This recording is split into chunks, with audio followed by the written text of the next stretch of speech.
चैत नवरात्रि का पावन पर्व अब अपने अंतिम चरण पे पहुंच चुका है। 9 दिनों तक चलने वाला ये पवित्र त्योहार माँ दुर्गा की उपासना, भक्ति और साधना के लिए समर्पित होता है।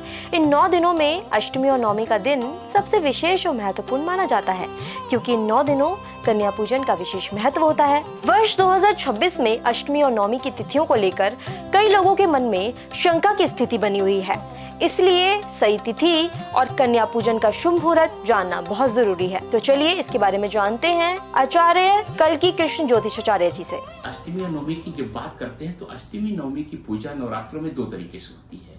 एक तो तांत्रिक वाम मार्गी पूजा होती है जो रात को होती है, अधिकतर मध्यरात्रि को करते हैं। एक दिन में होती है जो सात्विक विधि से माँ दुर्गा की पूजा करते हैं और व्रत वगैरह रखते हैं। तो अष्टमी इस नवरात्रि में 25 मार्च को दोपहर 1:50 से प्रारंभ हो रही है और 26 मार्च को 11:49 पे समाप्त हो जाएगी। तो जो तांत्रिक पूजा करते हैं, महानिशा पूजा जिसको कहते हैं, महाअष्टमी पूजा करते हैं रात वाली, वह जो है वह 25 मार्च की रात को की जाएगी।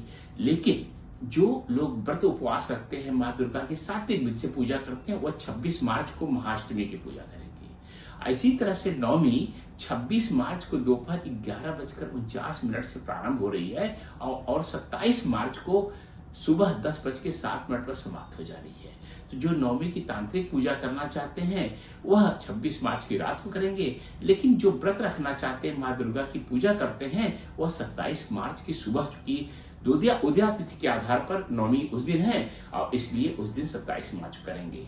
और रामनवमी भी 27 मार्च को ही मनाई जाएगी। और जो लोग पूरे 9 दिन व्रत रखते हैं, 9 दिन पूरा व्रत रख करके, उपवास रख करके वो 10वें दिन जो है पारण करते हैं, नवमी समाप्त होने के बाद, उनके लिए उचित यही होगा कि वह 19 तारीख को नवरात्र प्रारंभ हुई है और 27 मार्च को नवमी है, तो 28 मार्च की सुबह सुबह ईश्वर को धन्यवाद दे करके, माँ दुर्गा को नमन करके उस दिन अपने व्रत को तोड़ेंगे और पूरा 19 से 27 मार्च तक का रखेंगे। लेकिन दिल्ली, पंजाब और कई सारे प्रांतों में जहां कन्या पूजन की परंपरा है, कंजक पूजन की परंपरा है, वहां पर कई लोग अष्टमी को ही कन्या पूजन करके व्रत अपना समाप्त कर देते हैं और कई लोग नवमी को कन्या पूजन करके व्रत समाप्त करते हैं।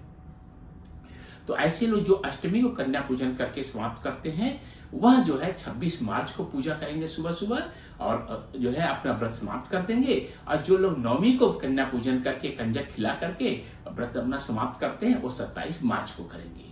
तो यह उनके लिए है जो लोग कन्या पूजन करके 1-2 दिन पहले ही समाप्त कर लेते हैं। तो यह पूरा अष्टमी नवमी का विधान, मुझे आशा है आप लोगों को समझ में आ गया होगा। यही शास्त्र है और यही परंपरा है और ऐसा ही आपको करना चाहिए। हिंदू धर्म में कन्या पूजन का बहुत बड़ा महत्व माना गया है। इस दिन छोटी छोटी बच्चियों को माँ दुर्गा का स्वरूप माना जाता है। उन्हें घर पर बुलाकर पूरे विधि विधान से पूजन किया जाता है। उन्हें भोजन कराया जाता है, उपहार दिए जाते हैं और उनके चरण स्पर्श कर आशीर्वाद भी लिया जाता है। मान्यता है कि ऐसा करने से माँ दुर्गा प्रसन्न होती हैं और घर में सुख, शांति और समृद्धि का वास होता है। चैत नवरात्रि की अष्टमी और नवमी सिर्फ पूजा का दिन नहीं, बल्कि यह दिन है नारी सम्मान, सेवा और श्रद्धा का संदेश भी देता है। यह पर्व हमें सिखाता है कि शक्ति का सम्मान करना ही सच्ची भक्ति है। जब हम कन्याओं का सम्मान करते हैं तो यह माँ दुर्गा की आराधना के समान माना जाता है। इसलिए अगर आप भी माँ दुर्गा की कृपा पाना चाहते हैं तो अष्टमी और नवमी के दिन कन्या पूजन जरूर करें और सही मुहूर्त में पूजा करके माँ दुर्गा का आशीर्वाद प्राप्त करें। आप सभी को महाअष्टमी और महानवमी की हार्दिक शुभकामनाएं। माँ दुर्गा आप सभी के जीवन में सुख, समृद्धि और खुशहाली लाएं। और ऐसी तमाम जानकारी के लिए बने रहे हमारे साथ। मैं हूँ हिमिका, देखते रहे प्राइम न्यूज।